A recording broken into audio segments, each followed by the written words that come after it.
This is Drop Tent Media Network.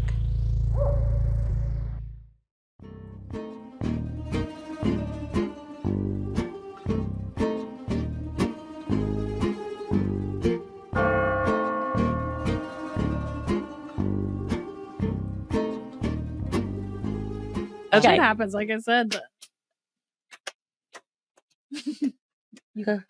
Yeah. We're here. Wow. Welcome back. Great. Yeah. I know. It's kind of a unexpected, unintended summer break. Mm-hmm.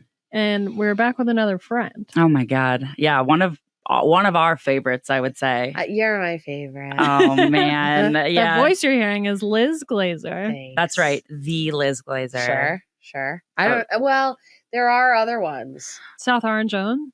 Sure, but no, there. Well, I was just thinking about other Liz Glazers. Mm. One, do you do that? Like you look up your name twin. Yes. Yeah. Right. Mm-hmm. Yeah. I got one who's a librarian.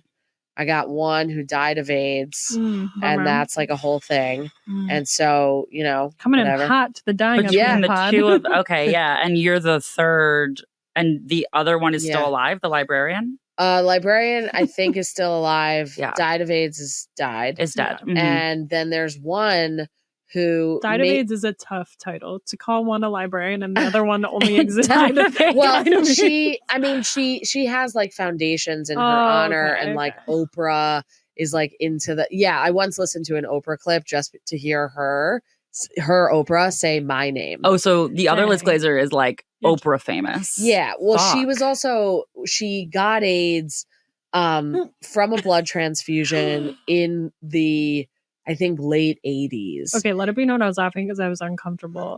Not at you saying God AIDS, but then that just made me so stressed. Yeah. Blood transfusion. That's all. Yeah. But I mean, so whatever, like, and not whatever, but anyway, there was like a People magazine headline that said, when AIDS strikes a Hollywood family. And it was about, because I think one or two of her children also had it. It was a whole thing. And, obviously very, very sad. Yeah. My name. So, and then also there's one who has a career. She hasn't started comedy yet. Okay. But she's a lawyer and has been like a professor or whatever. Yeah, that's what I feel. Yeah. But what's funny too is she got some job this was when I was still teaching, and she gets like a job in the mayor's office, like some big job in New York, because she's in New York as well. And so there's a whole article about her and like all her credentials and everything. Like I think it was Cuomo appointed her, something like that. Front page of the New York Law Journal, all about her. My picture. No. And so, yeah. And so it's just like so funny because first of all, I was getting messages from colleagues who were like, by the way, like, I'm not wedded to this job. If you want to hire me, and I was like, it's not me. But yeah. So that too. Wait, so Neil, can you Google I was going Liz to ask Glazer? You how nothing else. Okay. Soon into like the SEO, like you come up on that Yeah. Google Oh page. wait. Well, it's pretty me. There you go. Yeah. Did you pay for that? I'm just kidding. Yeah. I mean, I pay for a person to update my great. website. Yeah, that's amazing. How a lawyer became a stand-up comedian. That's you, though. Think of, there she is, though. Message from Liz Glazer, Mayor's Office of Criminal Justice. That is not me. Oh, that one's not you, but the one above is. Yeah. So a message from Liz Glazer. That's so interesting. Yeah. Oh, wow. She's got a newsletter. I'm just trying to get my Substack started. So we heard Oprah, and I would have assumed that woman would have come No, on too. it's the one who died of AIDS. Yeah. Yeah. Well, I think the one who died of AIDS often goes by Elizabeth. Okay. Oh, that's so. Yeah. Have you thought about changing your name? Well, my name is Elizabeth. Well, I just mean switching it up for stage. Did you ever think about that from switching jobs to stage? Yeah. Well, because when I remember this too, is when I first started teaching law school. So I was a law professor, which I know you know, but I just say for you guys, and for Neil and his assistant. Yeah. Again, really hope we're recording assistant. But so that was my job. Right. And they're like, when you do that, you got to write these articles that like nobody reads. and they're in law reviews. Every law school has a law review, whatever. And I was always Elizabeth M. Glazer. And I remember that like somebody dropped the M or dropped and I was like there was some list, I think it was some list of new law professors who were hired the year that I was hired. And the guy who wrote the list dropped the M. And I wrote to him and I was like, like if I can be distinguished on my name, then that's better. I'm like 26 and I like thought this matters. But anyway, so I asked him. For? The what? What does the M stand for? Michelle. Yeah. We have the same middle name. Oh, yeah. Michelle's such a middle name, Such right? a middle name. Yeah. I'd be so embarrassed if it were my first name. I'm going to stick up for 2 Michelles in my life right now. Yeah. I'm trying to, Michelles I know some life. Michelles that are great. And there was also Michelle's Bakery, which was RIP. Talk about dead. Well, I don't know about Michelle herself. I did not know Michelle. Yeah. But Michelle's Bakery in Fort Lee, New Jersey was like the original for me, place where I saw cookies and like they had, the thing with the string that goes around the box. Oh, yeah. Oh, yeah. So it was like that kind of bakery. So I just have really fond memories of the shopping center with Michelle's Bakery. But anyway, the first place you saw cookies is such. So you wrote to this person. I know I was thinking. What? Just like you're most people have like a trauma experience or like their happiest memory, and you're like my first cookie sighting. Oh yeah, I learned about cookies. I'm actually Cookie Monster, and that's my origin story.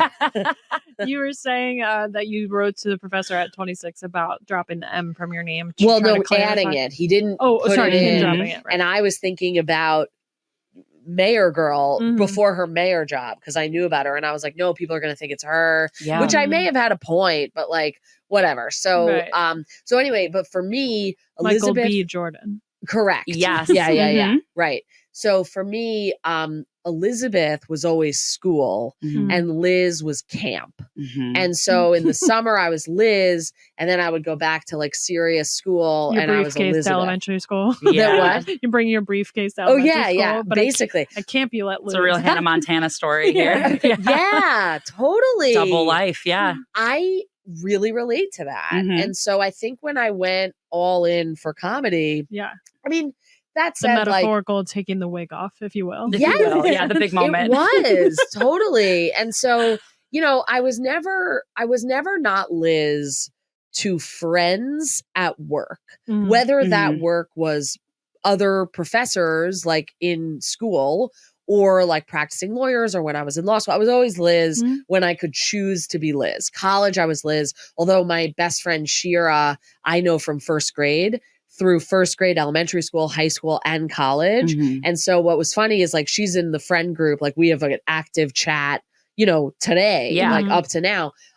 But she will call me Elizabeth. Sometimes now she calls me Liz, but there was like a lot of time when she was Elizabeth-ing me. And then some of the other friends too, which I kind of like, you know what I mean? Because it kind of like brought me back to that. But like, I don't identify, I don't think I ever have exactly with Elizabeth because it's so much. Yeah. It's like a full package name. You know what I mean? Like my joke on stage is that like my mother calls me Elizabeth because it's like she paid for every letter of the name, and vowels are expensive, which is a Wheel of Fortune tag. But like, I feel that, but the thing is when we were naming my daughter Eloise, so my wife wanted, whose name is Karen, my wife, which just because we're talking about names, like unfortunate. She's filing a complaint about this podcast right now. It hasn't even come out yet. No, but she's like amazing and like truly the best person. But like she wanted a name for our daughter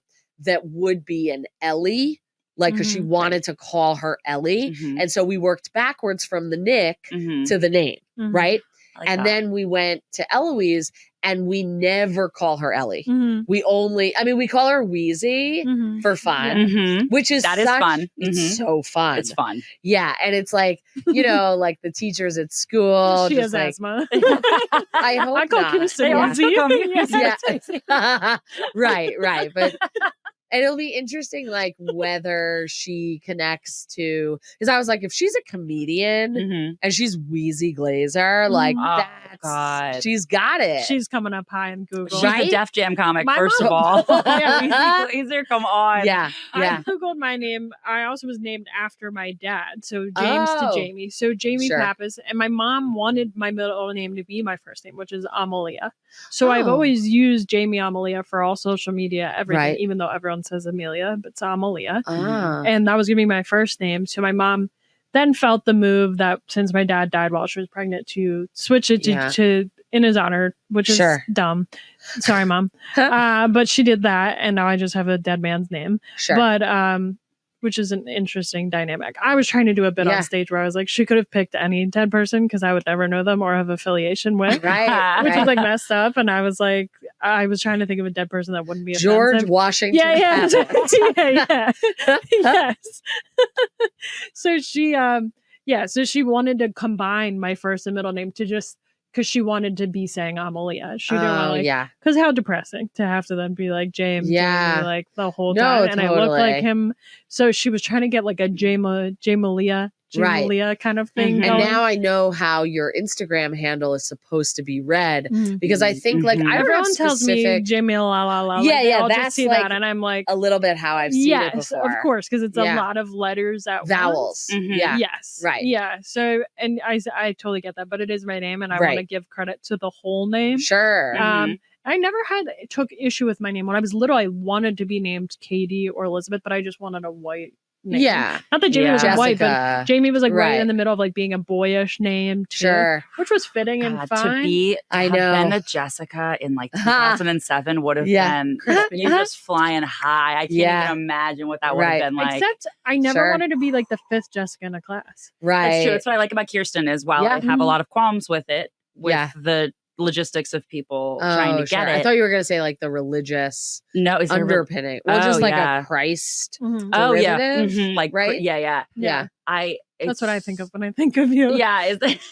She's a woman of God. Yeah. Oh, sorry. Is that I did love, I was obviously the only Kirsten in most rooms, which was cool. I thought it was always funny when I would have friends try to differentiate boy Jamie or girl Jamie. Like just hearing that always made me laugh. That's what I do with you. Well, you've probably heard me say it about you before. Like when we first started becoming friends, because I'm always referring to before us becoming close, I'm always referring to Jamie Wolf, who's one of my closest friends. So I would always say my Jamie or girl Jamie. Right. Yeah. And now your stories are way weirder if people are thinking you're talking about Jamie Wolf. Yeah.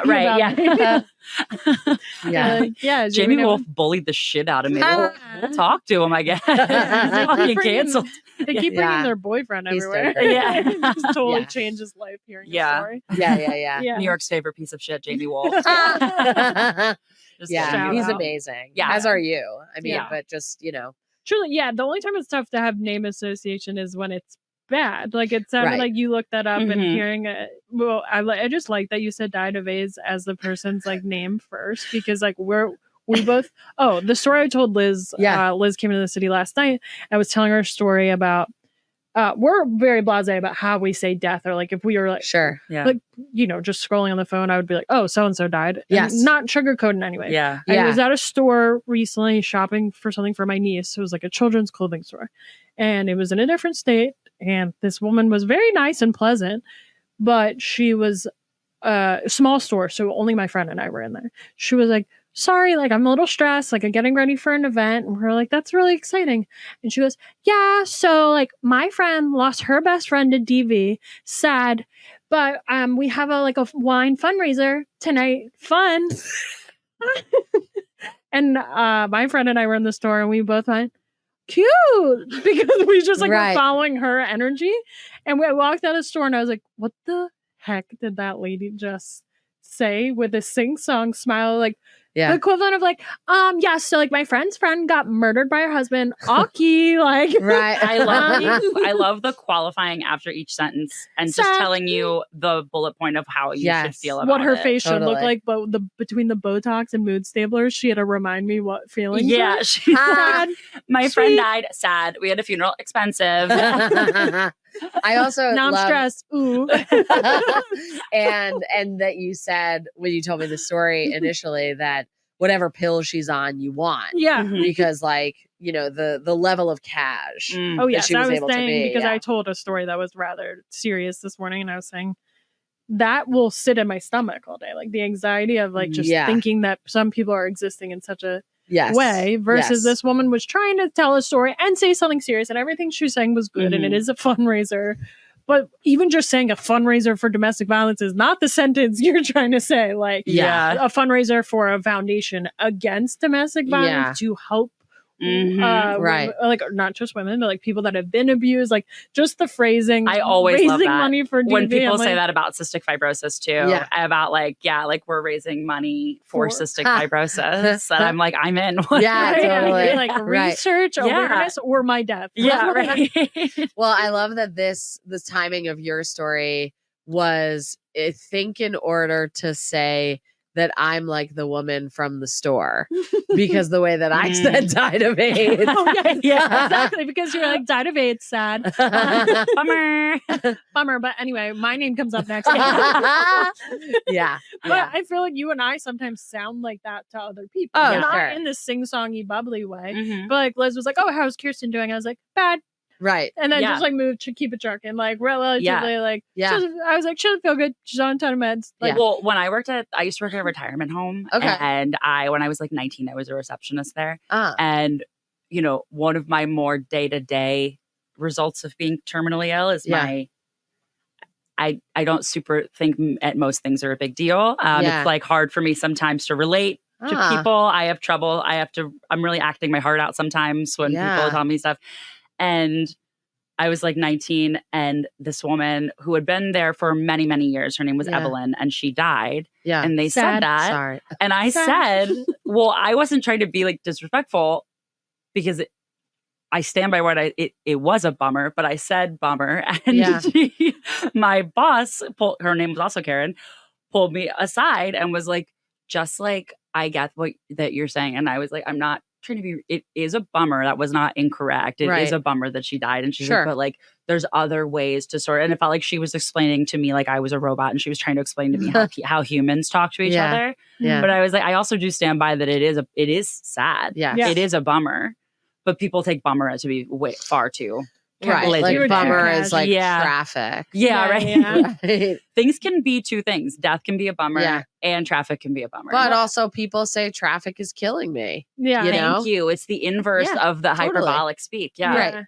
Well, also, were you supposed to like break down and be like, not the 90-year-old woman in the nursing home, not Evelyn who called me a cunt 3 times last week, not someone named Evelyn, like Evelyn. Yeah, and this is how I tell you that I actually did have beef with the other Elizabeth Glazer, and that's why I introduced it. No, I'm kidding. She's way too famous for me to ever know her. That's so funny. Evelyn. Talking about a name that's a mouthful. Their names were so comically, it was like a lot of Evelyns, a lot of Adeles. Sure. Right. Yeah, a lot of Mildreds. Oh. Yeah. Wow. My aunt's name is Mildred. Really? My mom is one of 5 sisters, and they all have M names. Oh, right. So I guess you're picking. You're pulling. But at no a Michelle. Point. Yeah. Where's Michelle? They're Puerto Rican. Oh, yeah. Yeah. So, what was I just going to ask you? Yeah, I'm not going to name all my aunts so everyone can look them up. But I kind of do want you to. I'll say it and I'll clip it myself out. But it's Millie and Magali are the older set of twins. And Magali, my grandmother or my abuela had heard on like a soap opera or something. Yeah. And Mildred is just like old timey. I don't even want to say biblical because I'm an idiot and didn't. I think it's just a classic. Can you Google if Mildred is anything? Mildred biblical? Is Mildred here? Mildred Catholic? Perfect. And then the others are my mom and her twin are Miriam and Marianne. Miriam being biblical. Sure, yeah. Maria is the last one. Okay, got it. Nothing. Mildred means gentle strength. Wow, that sounds See, right. This might as well be Michelle. I was trying to be all ethnic on you guys. It says But also, when is anybody going to be brave enough to just name their kid? Very popular in 1912 to 1920. Isn't that more like Native American? Yeah, like to just name your kid what it means as opposed to picking a name. Yeah. Just do it. Well, Jamie means one who replaces, which is fucked up. That is really fucked up. Damn, because you did absolutely replace your dad. There's only one for one of these. Think about it. Wow. Yes. What is this crazy? Liz, thank you for being here. We could go on a name rant. You're so easy and fun to talk to. Yeah. Just to bring you back to dying up here, obviously everyone knows our spiel. Mm-hmm. We brought you on because you do talk. Well, we brought you on because we love you. I love but you. also, you do our pretty open life death on stage. Yes. So, like, one of the first things is, what was your like first death memory or first experience? Like, whether it be a pet, a bug, something on TV. Yeah, it was my grandma on my mom's side who died when I was 4. Whoa, early. And very early. And I don't decades later, my mom told me that I called, I think, the hospital or something. And it was like right around the time of her death or some story like that. And you're saying picked up the house phone. I guess I did. It was some story like that. And because my parents, I think at that time had to like go and they're like, this is the info of like where we are. And I was watched by, a person who was not me, I guess, obviously. But like for some reason I had access to the phone number. Right. If you just say that story like 4-year-old prodigy knowing the hospital and room number. But if they had it on a piece of paper and you just were like dialing that. And you just called and you were like, is your refrigerator around here? Is your grandma dead? What's your favorite scary movie? Right. Yeah. So I guess like my mother told me that much later. I don't remember it. I do remember my grandmother. I have memories of my grandmother. So that would mean I was memory capable at the time of her death, but I don't specifically remember her death other than that I remember my mother being very sad. Sure. And my parents' dynamic, my parents were married up until when my dad died, which was much later in 2020. But they, I think it's fair to say that like in difficult times emotionally or otherwise, I don't think that their strength was being able to connect. Because like they both were really run by anxiety and I relate to that. And they're both children of Holocaust survivors. All 4 of my grandparents were. Wow. And so I think that, their connection among some others, I imagine, some of which I really am sure don't want to know about, was that nobody else could understand their respective anxieties. And that's, of course, I mean, I wasn't thinking this when I was 4. That would be a prodigy. No, you were. I might have been incredible. Honestly. But like, I think I did get the sense that like when things were different for them emotionally, so if my mom was like really sad about her mom dying, that might have been like a little much for my dad. And also my dad was also really sad about my mom's mom dying. I just remember there was an element to that time. And also my brother was just born. So I think there was a lot happening. Heavy energy. Kids pick up on energy. That's a really good way to put it. Yeah. I think that's true. Were you practicing? Like, did you sit Shiva the whole time? I guess we must have, but I don't remember that. Memory. Well, that's good because that could be really sad. But so heavy, especially if you were hosting, like, it's a lot of stage heavy. experience. Yeah. You got 10 minutes up top every night. Welcome everybody. What's up with all these covered mirrors? Oh, somebody's got a ripped collar. So my parents, I guess, advisably like shielded me from some of the overt death stuff at that time because it didn't. Was she pass away of old age or was she sick? No, she had colon cancer. Get your colonoscopy. Which I mean, the what? I'll be right back. I honestly love a colonoscopy because I have to get them early. But I think that there's like debate. I mean, I listen to a lot of like stuff about like medical, like lay persons, endeavoring Joe Rogan, to, you can say it. Yeah. No, not Joe Rogan. I don't listen to Joe Rogan. I'm kidding. I don't have anything against Joe Rogan. I just like, it's not my thing. But I listen, like there's Peter Attia who wrote Outlive, which is a very long book. I think the rule is if you finish the book, you die because it's that long. And then I'm reading this new one by this gal. She's a doctor, Casey Means, and it's called Good Energy. And that's another one where that one is like, to me, more readable. And she's a chick. And I think that like, for me, it just goes down a little easier. Like it's still substantive and has me texting my doctor, like, you know, should I be on a continuous glucose monitor, which was a thing I texted recently. And my wife like rolls her eyes at me. But then my doctor thankfully is like, well, it wouldn't be like, if you want to do that for a few months, because I love data.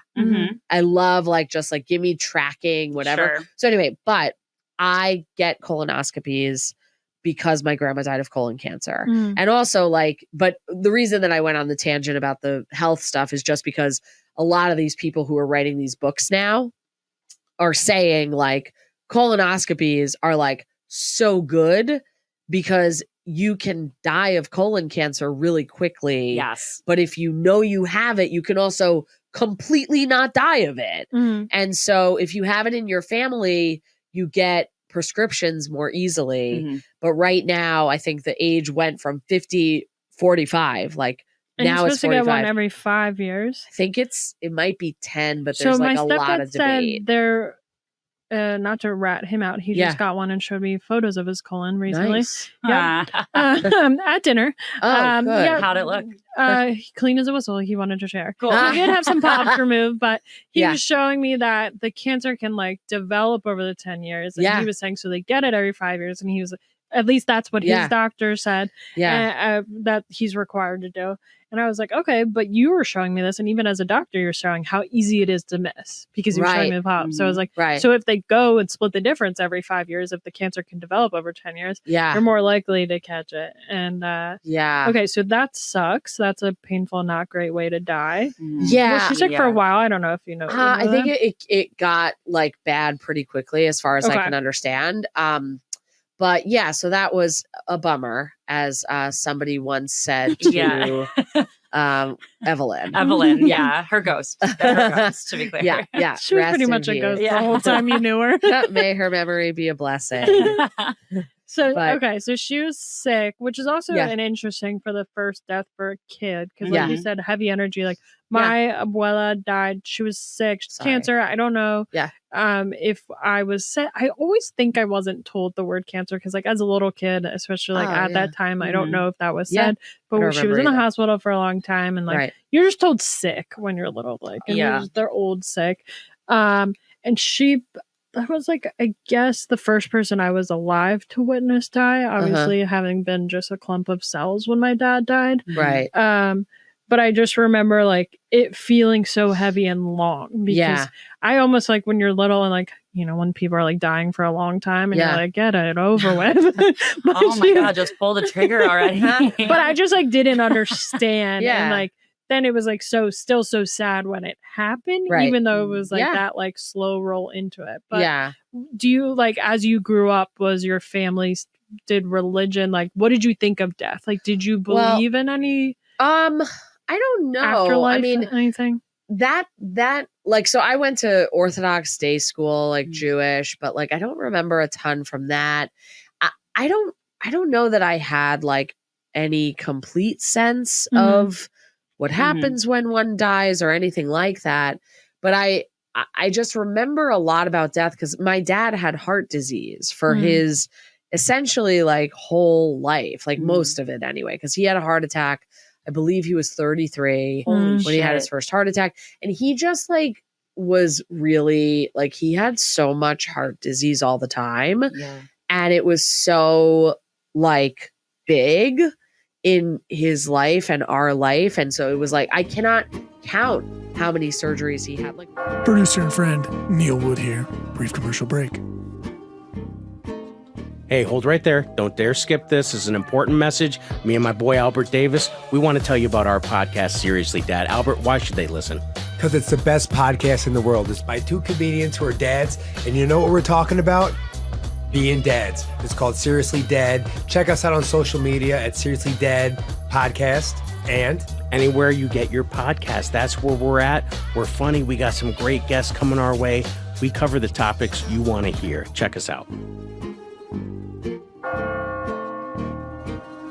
It was like, I cannot count how many surgeries he had. Like one time, I went with him to an appointment and they had to emergency operate just based on a checkup. Holy shit. So, and I was there and I signed the proxy and whatever. And I was in high school, I'm pretty sure. Yeah. Either high school or in the middle of college. But yeah, so I was always, and he was like, very like, I might not be around for that, you know, all the time. And so to a point that like, it was annoying. And I just, yeah, I was annoyed a lot about that. Like the other thing with him was he was always so fatalist in that way where he's like, I don't remember things. And I'm like, well, what I remember is your whole life, basically you worrying about your memory. So like, maybe if you just let go, like worrying about whether you remember something, you might remember more things. Right. And that was like how I thought about it as a kid. And I'm not saying I'm right, but like I spent a lot of time as a kid just like rebutting things that I would hear mostly my dad, I think, just, you know, being factual for the memory of it, say out loud in my house. And so him being so worried, like, I'm getting old. And I was like, I think that worrying that you're getting old makes you look older. Yeah. I'm going to put that out there. And like, I just think that like the resistance that I observed my dad have, like connected to the things he was afraid of, dying, and, you know, all of the like getting old and all that stuff, was in his way. And I always feel a little bit bad talking about it that way. One, because he's dead now. And so it just feels less fair to him.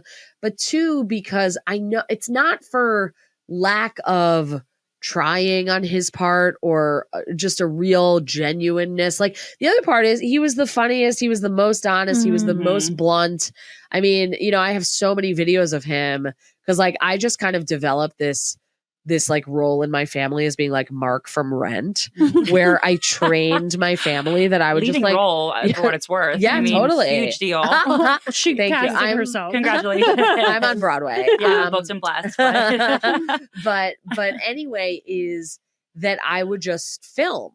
And so I have like all these videos from, you know, brunch growing up, like that more than anything. I feel like, you know, American Beauty, the movie, and you know, the neighbor who like films everybody, like he would have like interviews. I remember the experience of watching that movie, and everybody remembers like different scenes from this, but I'm like, the neighbor and his camera. And I'm like, all I want is footage of everyone on my block. Yeah. And I would just film a lot of my parents, and like my dad just has like the zingers, you know, and he's not performing in any way. Like he was such a grump, but it was so funny. I find that hearing about Holocaust survivors and like the descendants of so interesting because of what direction they go in that. Like hearing just that description of your dad, I would have never guessed there was an immediate direct line to the Holocaust. Because it sounds like someone that's almost ungrateful to age, like hearing the grumpness. That's an interesting point. I think, I mean, I think that there's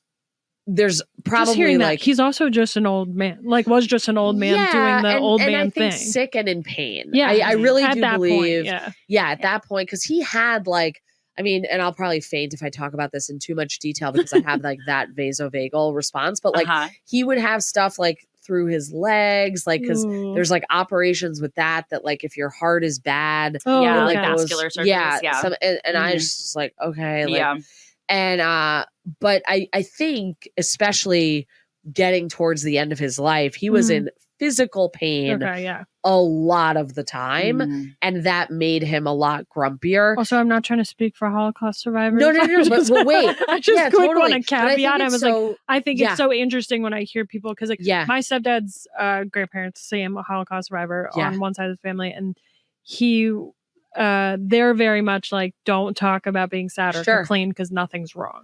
That's where like that direction they went. Yeah. Well, I also think that like your dad's also allowed to have his own lived Of experience. course. But I also think that like it's not like everybody who survived the Holocaust was Viktor Frankl, who was able to like, you know, process the experience in real time, write a best-selling book, talk about it. Maybe, I don't know what he was like in person, but like my grandparents on both sides were so tight-lipped about anything Holocaust-y that I think the way that it was passed down, and again, this is like me, you know, editorializing and guessing. Yeah, what you really, perceive too. Right, is that it was like, we don't want to talk about that. We got to move on. As though this didn't happen, and just like also figure out our life, look both ways and behind you and just like survive. And the way that I think about my position as like next of the next gen, like I guess second gen, is I think, especially, you know, now there's like a lot of anti-Semitism, obviously. And I wonder about, because my whole life I was like, listen, my grandmother on my mom's side, colon cancer, right? How she wants to be known, I'm sure, is Liz Glazer, died of AIDS. Yeah, loving mother, colon cancer. Esther Kleiner, colon cancer. No, I'm kidding. I mean, she was an amazing woman. And honestly, the grandparent that I felt the most connected to, even though she died when I was 4, which like, that's a lot. That's like a person going first on a comedy show. That's like the host. And you're like, no, it's like the first comic, because the host you see later too. Yeah. But like the first comic, you're like, wow, like that was the best. Right. And so she really made an impression. But the way that she survived apparently was she didn't look Jewish, and she would walk the streets of Poland as though she was a non-Jew and find hiding places for her and my grandpa, who not only looked the Jewiest, he was like so short, big nose, whatever, everything. Hey, cut that. Like just really Jewish looking. But also he was an electrician and apparently knew how to fix some tower that the Nazis needed fixing. And so they were looking for him specifically. And he was Jewish. So she was like, I got to figure this out to hide Stanley, right? Presumably they would have him fix it and then kill him. Yeah, I'm guessing. Yeah, right. I don't know. Or like fix some Judging other ones. by like their history. Sad. Yeah, so, sad. So that was the vibe, right? Yeah. And then my parents, you know, freaks, no, whatever. But like, and then me, and I remember, so my parents, like my mom's dad, right, electrician, hiding, told my mom when she went to college, I believe it was, just I don't want to see your face on the front page of the newspaper, right? And so then she, I don't think with any malintent, just said the same thing to me, right? And you should, I mean, you think I was upset when my picture was on the front page of the New York Law Journal for the other Elizabeth Glazer, my mom, you know, flipping out. No, but like, you know, obviously she meant like protesting or whatever, something. And, but anyway, so she just said that because her dad says it to her. Meanwhile, I'm like, I'd love to be on the front page of the newspaper. I'd love to be on the front page of magazines and many newspapers.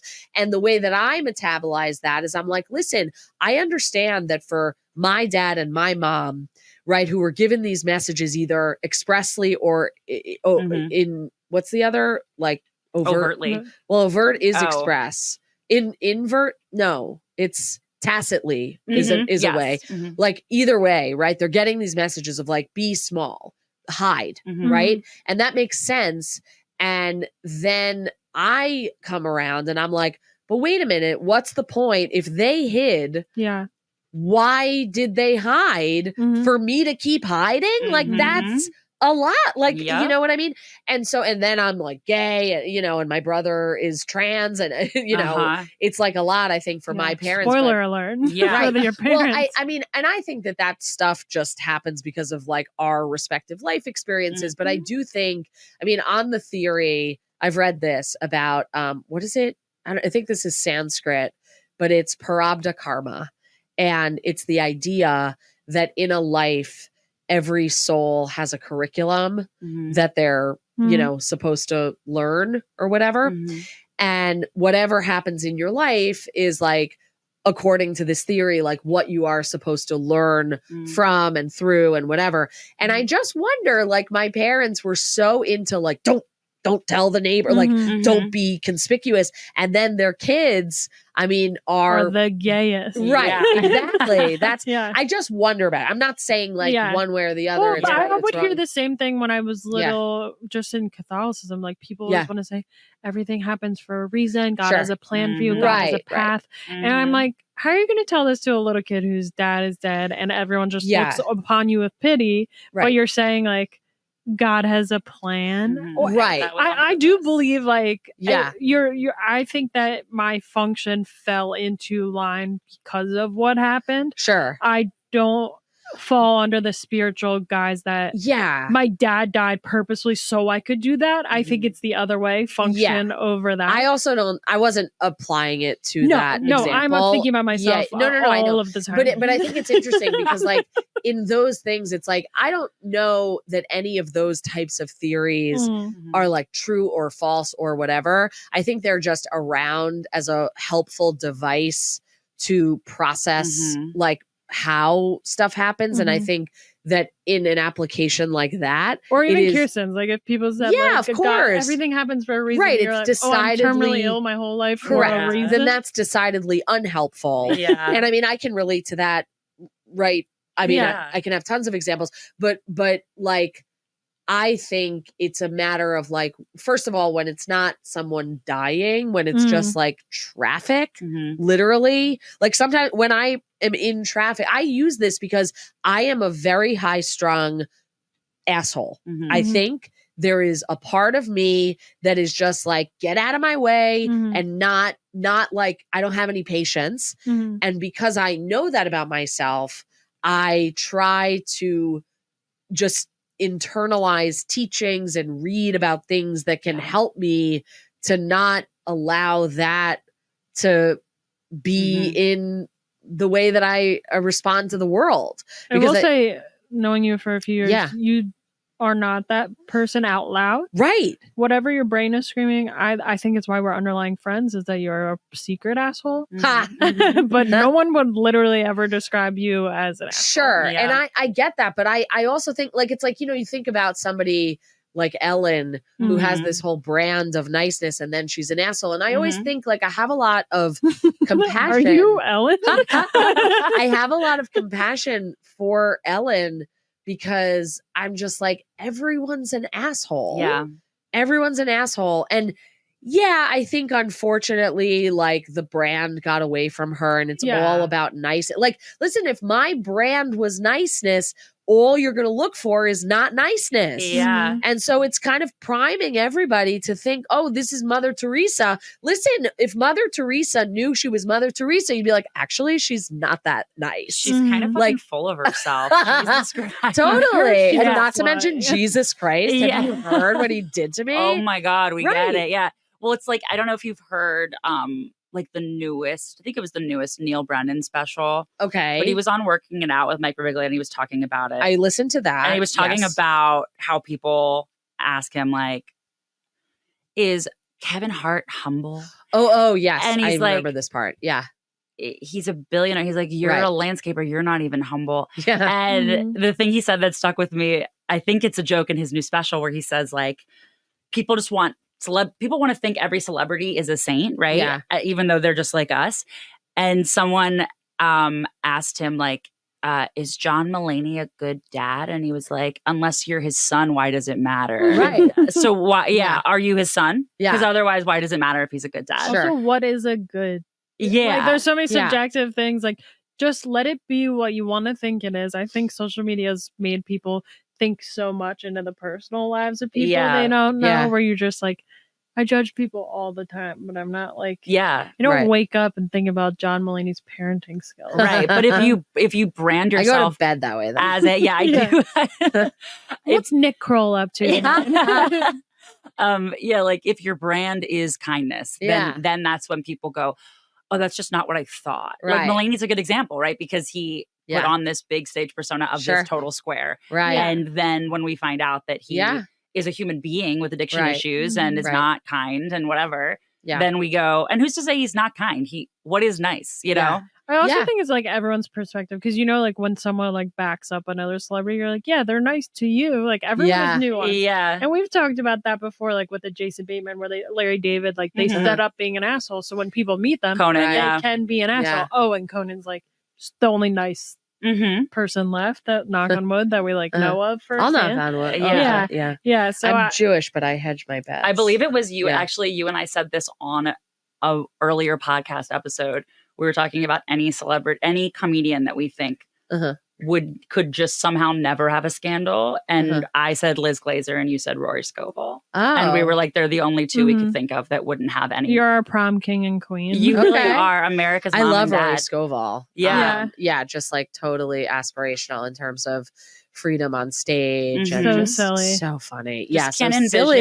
silly. There's some people you're like, I just can't envision them doing nothing. I never felt that way about John Mulaney. Wealthy No. white man. What are we talking about here? Yeah. And even with Ellen, Lizzo, like anybody that is Lizzo talked about was left field a little bit, right? And it's like with women, it's like their crime is being mean. Sure. And with men, it's like way worse things. Like always. Lizzo definitely had some other allegations that were very harmful. Yeah. But just talking about being nice, and like I think it also always comes into play with how we are. Like we're just very genuine from the jump. Like, I don't. You are. Life is short, and I'm not gonna pretend. Someone I did a. We've talked about like the East Coast kind but not nice, like that thing. Okay. I met a person last week from San Francisco. I just told you this story. I was sitting at a bar in South Philly, and I was talking to this woman, and this woman from San Francisco walks in drunk to the bar with a partner. They're visiting, whatever, and she comes up to the woman I'm talking to and was like, I saw you at the last bar you were at. You're having an amazing time by yourself. Like, you're doing amazing. Like, I was like, look at this girl. Okay. And then she turns around and like proceeds to have a conversation with her husband. And we continue our conversation. And then like a minute later, she turns around and does the same thing. She's like, this girl's living her life. Best life alone, having a good night out. And then details what this woman ate at the other restaurant. So she's been like staring at her, like taking notes. And this woman is like book out. Like she's reading a book. Yeah. And then she turns around and does it again and goes, this bitch living it up. And she kept going. She's like, best night out alone. And I turned around and I said, oh, so you decided to ruin it? Yeah. Because I was like, I couldn't process being like, this person's having such a good time alone. Like to me, that's what I was hearing in my head. Yeah. And the girl completely folded on herself. I was like, am I ruining your night? Am I being annoying? I'm sorry. Oh my God. Night. And then she walks out and says to the girl, I'm really sorry if I ruined your night, but like it was so nice to meet one nice person in Philadelphia, and like looks at me and walks out. And the girl tried to save it by being like, oh, it's just like East Coast humor. Yeah. And like she was like had my back, but like she walked out and I was like, I'm really sorry, like that sure. Maybe what I said just stumbled into that. I just couldn't hear her continue to say, how good of a night you were having by yourself, and proceed to stand over your shoulder and yell. Right. And I didn't remember I started telling it also feels like one of those moments when somebody is trying to compliment you and the compliment comes from like, I could never be doing what you're doing confidently. Yeah. Like feels like the thing of someone being like, I love how you just wear anything. Yeah. Yeah. Thank you. I'm going to that can jump into the Schuylkill River. Someone came out to me at a show and I was wearing like a Nike sweatsuit and they're like, oh my God, it's so cute. I have one of those. I would never think to wear it out of the house. Right. Or like if you see like somebody who's like heavier wearing a bikini and someone's like, that is so cool that you feel comfortable doing that. It's and amazing. It's like, you found that fabric in that size. Right. I did not even know they had that much fabric in the world. That's incredible.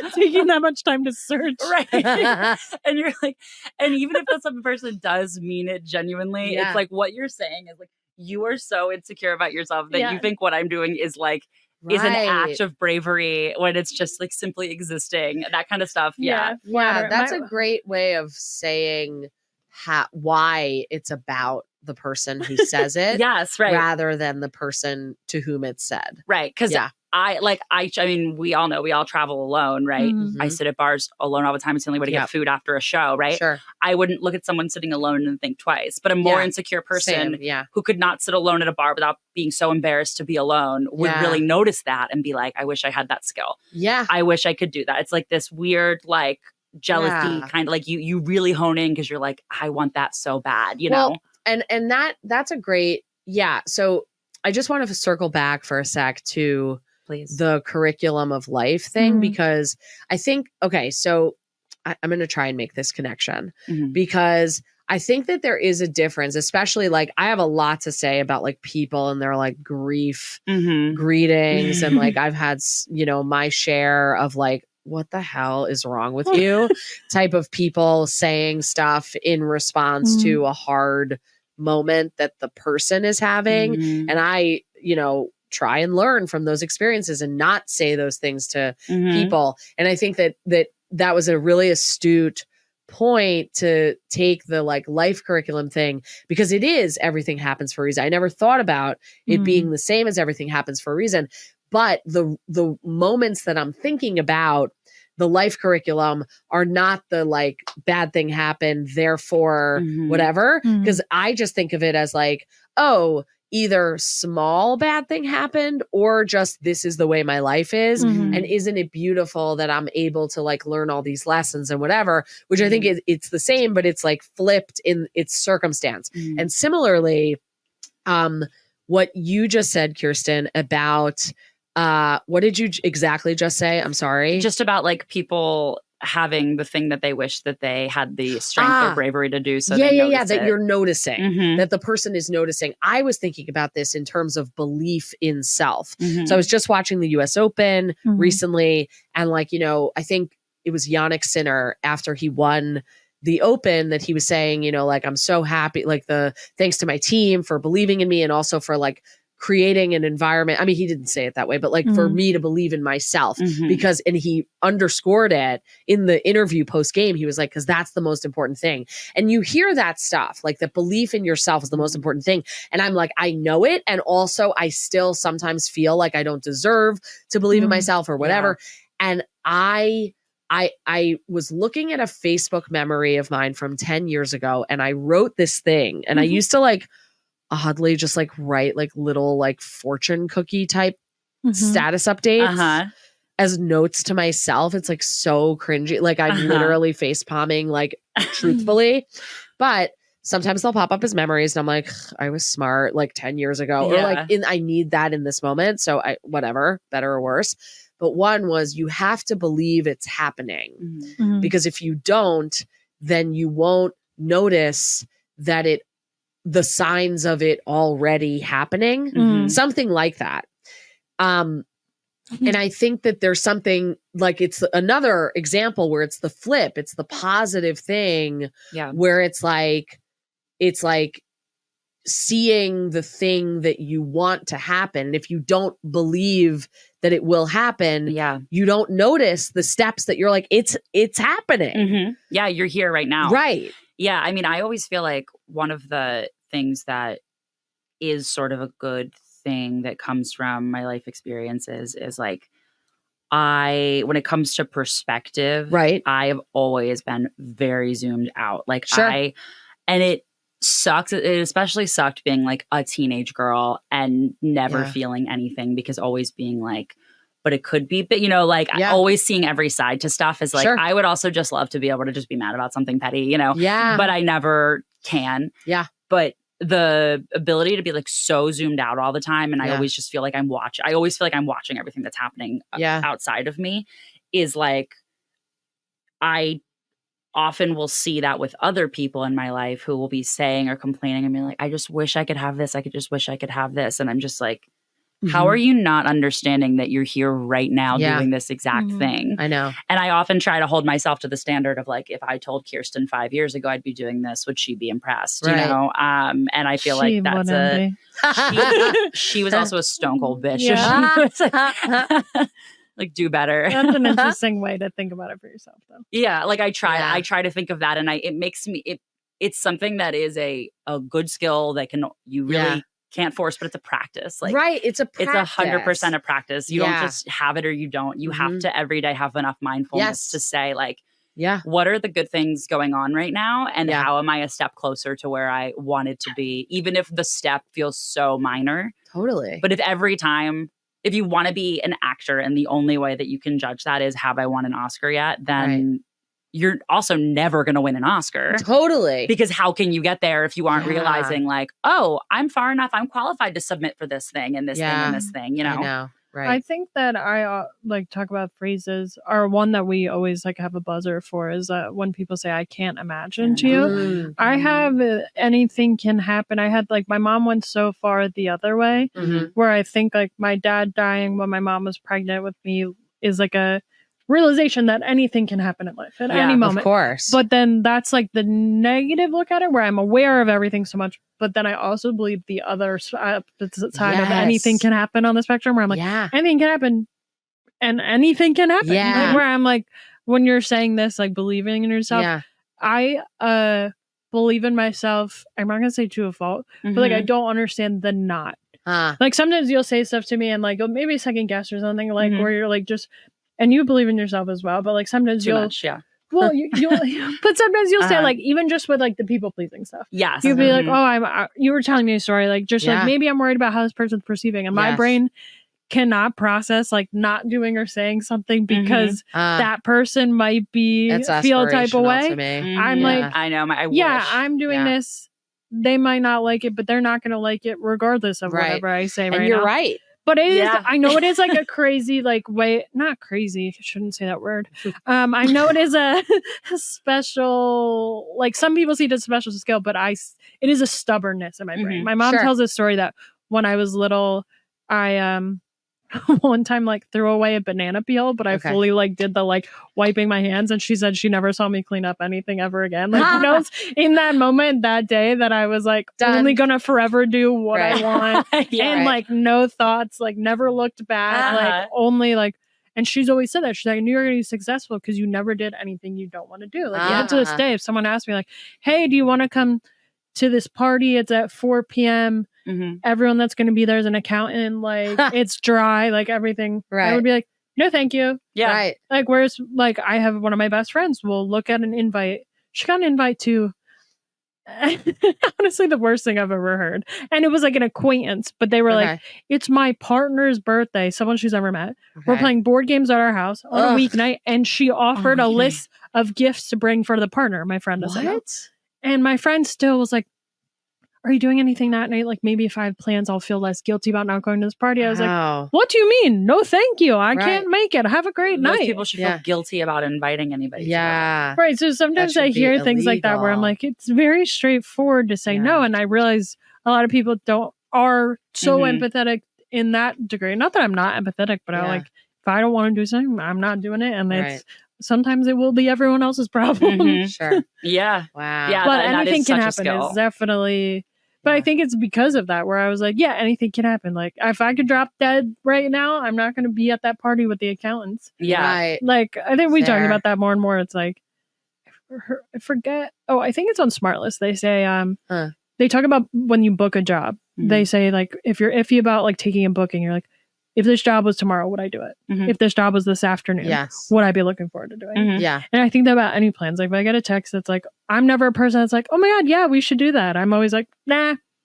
And some people think that's like rude or whatever, but I'm like, no, I literally could drop that. So no thanks. I don't even want to give you the idea that I'll be there. We talk a lot on this pod about how for somebody who's terminally ill, I just love letting people waste my fucking time for no reason. I'm so okay with just like being polite about anything that I'm like, you would think if anything with someone with such a ticking clock that I would be so much more willing to be like, nah, not worth my time. Do you talk about that on stage as a premise? Definitely. Yeah. It's so good. How much I love having my time fucking wasted. I'm so, it makes no sense how much I'm willing to just be like, sure, why not? Even like, dating people for so much longer than I should or something, just because I'm like, it would probably bum them out. And I know when I'm bummed, I'm bummed about it. So I wouldn't want someone else to be bummed. Wouldn't it be tight if we were all cool to each other? And it's like, what if I... Hey everyone, producer Neil. Looks like we ran out of time on this episode. The bell tolled. Don't worry though, part 2 coming soon. Subscribe now to the Dying Up Here podcast at Dying Up Here Pod on YouTube. And make sure to follow Kirsten and Jamie on all the stuff. Thank you for listening, and we'll see you next time. Hey, how you doing? This is Neil Wood, one of the co-owners of Drop 10 Media Network and who helps run Biggest Little Comedy. You can check out all the other stuff we do at drop10.com. We've got podcasts, live comedy shows, and so much more. Go over there, support your favorite podcasts, follow them, subscribe. We appreciate it. Again, we're 100% DIY, just a bunch of creatives trying to make it in this, and give us some feedback. We always enjoy a little feedback. Thanks. This has been a Drop Tent Media production.